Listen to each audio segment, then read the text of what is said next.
Hello friends, स्वागत है आपका आपके अपने यूट्यूब चैनल AB स्टडी में। आज हम आप लोगों के लिए लेकर आए हैं केमिस्ट्री के मोस्ट इम्पॉर्टेंट क्वेश्चन जो आप लोगों के सभी कॉम्पिटिटिव एग्जाम्स में और रेलवे के सभी एग्जाम्स में बहुत ज़्यादा यूजफुल होने वाले हैं।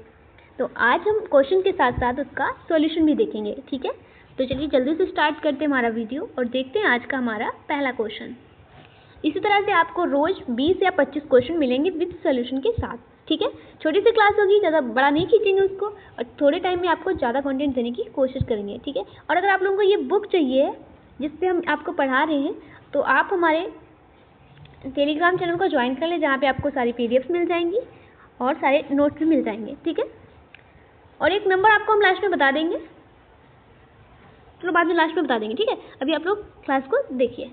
तो पहला क्वेश्चन क्या है, निम्नलिखित में से किसके अणुओं के बीच आकर्षण बल अधिकतम होता है।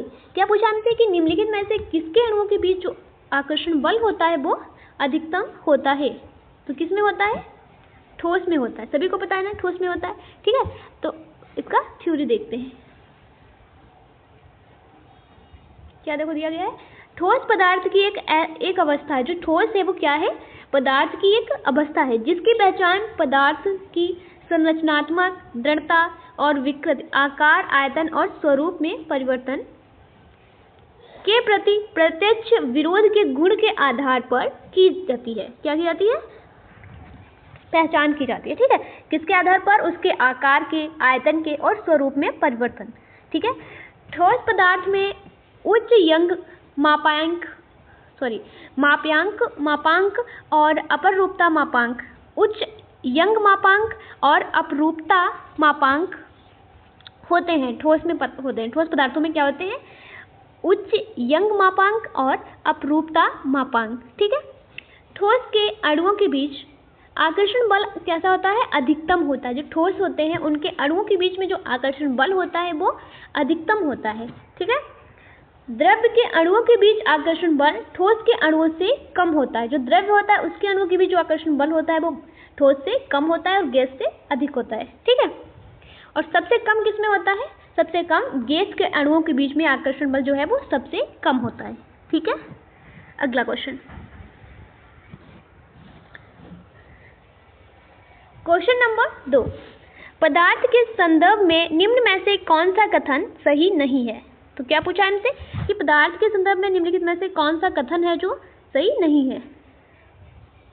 तो कौन सा सही नहीं है, पढ़ते हैं पहले हम पॉइंट। पहला पॉइंट, पदार्थ के कणों के बीच कोई आकर्षण बल नहीं होता है।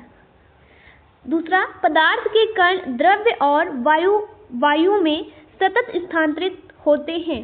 पदार्थ कणों से बना होता है।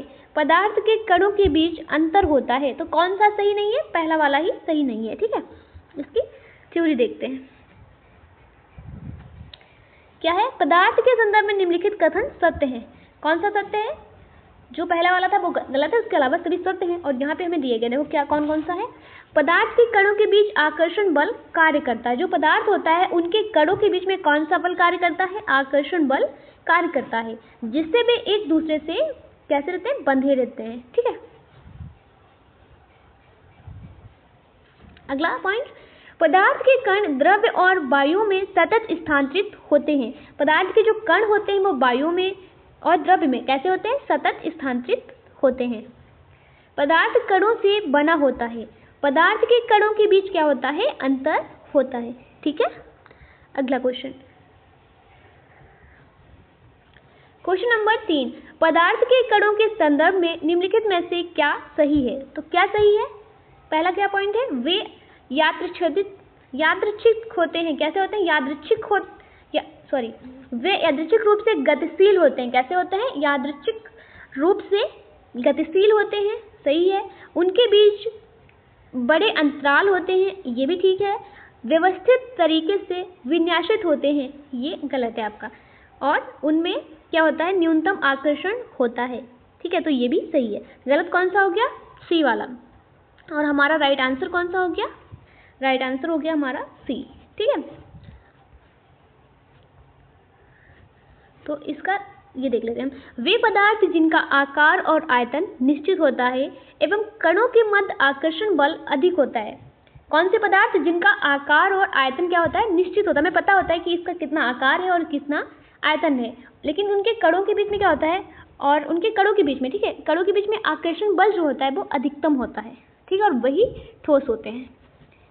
प्रत्येक ठोस अवयवी कणों से मिलकर बना होता है। ठोस जो है किससे मिलकर बना होता है, तो ठोस अवयवी कणों से मिलकर बनता है। ये अवयवी कण क्या होते हैं, अणु या परमाणु, अणु परमाणु या आयन होते हैं, ठीक है, अणु होंगे या परमाणु या आयन होंगे, ठीक है। अगला क्वेश्चन,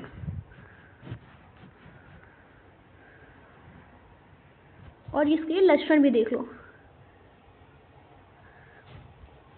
क्या है लक्षण, ठोस असंपीर्ण एवं, एक सेकेंड, ठोस असंपीर्ण एवं कठोर होते हैं तथा इनके अवयवी कणों के मध्य रिक्त स्थान कम होता है, ठीक है। और दूसरा पॉइंट क्या है, इनका घनत्व गैस तथा द्रव्य की तुलना में अधिक होता है। तीसरा, ठोस व्यवस्थित तरीके से विन्यासित होते हैं एवं इनका गलनांक कैसा होता है, अधिक होता है, ठीक है।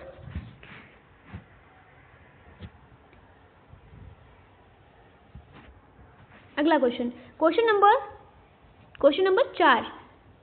क्वेश्चन नंबर 4 क्या है हमारा, अभी तक वैज्ञानिकों द्वारा पदार्थ की कितनी अवस्थाएं तय की गई हैं, मतलब कितनी अवस्थाएं वैज्ञानिकों ने बताई हैं कि इतनी पदार्थ की इतनी अवस्थाएं होती हैं, ठीक है। तो कितनी बताई गई हैं, अभी तक 5। एक कौन सी, एक होती है ठोस, एक होती है द्रव, एक होती है गैस, एक होती है प्लाज्मा, और 5वीं कौन सी होती है, ये आप लोग मुझे कमेंट में बताओ, ठीक है। चलो थ्योरी देखते हैं इसकी, वैसे आपको नहीं बतानी पड़ेगी, ये देखो इसमें दी गई है, वो मुझे लगा नहीं होगी इसमें तो मैं आपसे पूछ लूँ। चलो देखते हैं। पदार्थ ब्रह्मांड की विषय वस्तु है, जो पदार्थ है वो ब्रह्मांड की क्या है, विषय वस्तु है। प्रत्येक वस्तु जो स्थान घेरती है, कोई भी वस्तु वो स्थान अगर घेरेगी तो उसमें द्रव्यमान है।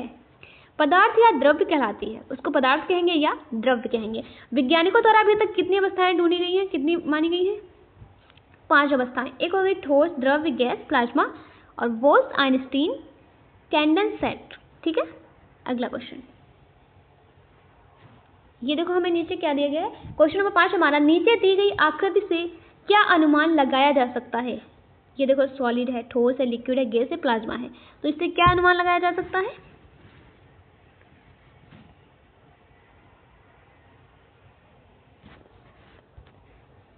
पहला पॉइंट क्या है, ये देखो ठोस, द्रव, गैस, प्लाज्मा। पहला पॉइंट है हमारा, पदार्थ की चारों अवस्थाओं की आणविक अवस्था देखी जा सकती है। पदार्थ की चारों अवस्थाओं की जो आणविक संरचना है वो देखी जा सकती है, एक मिनट, चारों अवस्थाओं की आणविक संरचना देखी जा सकती है, ठीक है। तो ये क्या हो जाएगा। अगला देखो पॉइंट, प्लाज्मा एक तरल पदार्थ है जो शरीर की सभी कोशिकाओं में मौजूद है। क्या प्लाज्मा शरीर की सभी कोशिकाओं में मौजूद है, बताओ आप लोग मुझे कमेंट करके बताओ क्या मौजूद है। यह आकृति पदार्थ की चौथी अवस्था अथवा प्लाज्मा को प्रदर्शित करती है। और चौथा क्या है, यह आकृति पदार्थ की विभिन्न अवस्थाओं के बारे में जानकारी प्रदान करती है। पहले आकृति फिर से एक बार देख लो। क्या सभी अवस्थाओं में आणविक अवस्था देखी जा सकती है, और प्लाज्मा एक तरल पदार्थ है जो शरीर की सभी कोशिकाओं में मौजूद है। तो हमारा राइट आंसर क्या हो जाएगा, हमारा राइट आंसर हो जाएगा बी। अगला क्वेश्चन नहीं, पहले इसकी थ्योरी देख लेते हैं, ठीक है। तो दी गई आकृति में प्लाज्मा क्या है, प्लाज्मा एक तरल पदार्थ है जो शरीर की सभी कोशिकाओं में मौजूद है। प्लाज्मा हमारे शरीर की सभी कोशिकाओं में मौजूद है, इसका अनुमान नहीं लगाया जा सकता। मतलब ये हमसे पूछा गया था कि कौन सा है जिसका अनुमान नहीं लगाया जा सकता, तो प्लाज्मा ही है जिसका अनुमान नहीं लगाया जा सकता कि वो किस टाइप से दिखता है, कैसा होता है, ठीक है, उसका अनुमान हम नहीं लगा सकते। यह ठोस, द्रव्य, गैस के गुणों से काफ़ी भिन्न होता है, ना तो ये ठोस होता है, ना द्रव्य होता है, ना गैस होता है, इन तीनों से थोड़ा डिफरेंट होता है, ठीक है। इसलिए इसे पदार्थ की एक भिन्न अवस्था या चौथी अवस्था माना जाता है, ठीक है। यह तरल पदार्थ केवल लाल रक्त कोशिकाओं, सफ़ेद रक्त कोशिकाओं और बिंबाणु प्लेटलेट्स में पाया जाता है। जो प्लाज्मा है किसमें किसमें पाया जाता है, ये लाल रुधिर कणिकाओं में पाया जाता है, श्वेत रुधिर कणिकाओं में पाया जाता है और प्लेटलेट्स में पाया जाता है। प्लाज्मा का काम इन्हें पोषण प्रदान करना होता है, ठीक है। किसको पोषण प्रदान करना, आरबीसी को, डब्ल्यूबीसी को और प्लेटलेट्स को। रक्त वाहिनियां रक्त वाहिनियों में इनके विचरण में क्या होता है, सहायक होते हैं। सहायता करना है, किसका सहायता करना, रक्त वाहिनियों में इनके विचरण में सहायता करना है। किसका काम है, प्लाज्मा का। ओके। क्वेश्चन नंबर 6, डैश में विसरण अत्यधिक तीव्रता से होता है। किसमें विसरण सबसे अधिक तेजी से होता है? तो कौन सा है जिसमें विसरण सबसे अधिक होगा? तो आज के लिए हम इतना ही रखेंगे और इस क्वेश्चन का आंसर आप लोग मुझे कमेंट में देंगे, ठीक है। बहुत कम क्वेश्चन हुए लेकिन फर्स्ट डे था, तो आज के लिए इतना ही काफ़ी है, ठीक है। और इस क्वेश्चन का आंसर आप लोग मुझे कमेंट में जरूर बताएंगे। और अगर आप लोगों को पीडीएफ चाहिए तो आप लोग मुझे कमेंट करना, मैं आपको वहाँ पे कमेंट में एक नंबर पिन कर दूंगी, आप उसी पे मैसेज करेंगे तो आपको सारी पीडीएफ दे दी जाएंगी, ठीक है। तो चलते हैं, फिर मिलते हैं अगले वीडियो में इसी तरह के क्वेश्चंस के साथ। तब तक के लिए bye bye and take care.